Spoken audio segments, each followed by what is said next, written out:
So below we're giving an expression with exponents and powers going on. And so what we're really seeing here is a laws of exponents game. And to simplify this type of problem in a laws of exponents situation, really it's just a matter of taking our powers to powers rule and applying it here. So whenever we have powers to powers, when we're doing laws of exponents, the rule for laws of exponents says we need to multiply those powers. And so what we want to do in this situation is, because every piece inside this 1/3 exponent here is in the parentheses, each of these pieces is going to get multiplied by that 1/3 power. So we're going to take this 1/3 into all of these pieces here. So we're going to end up with 125 to the 1/3 power, and then we're going to end up with a to the 1/5 times 1/3 power. So I would go ahead and grab my calculator and I would just do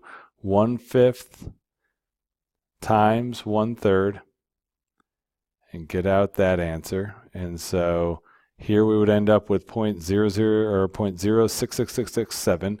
So they want it rounded to 2 decimal places. So my answer on that would have been 0.07. And then for B, I'm going to do the same thing. I'm just going to take my calculator and I'm going to multiply 7/2 by 1/3. So I do 7 divided by 2 times 1/3, 1 divided by 3, and I get out of there 1.166666. And so again, to 2 decimal places, that would have been 1.17.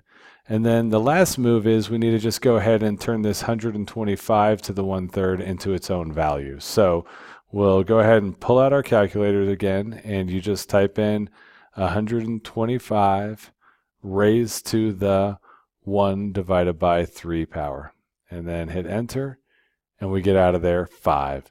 So our final answer would have been 5a to the 0.07 and b to the 1.17 power.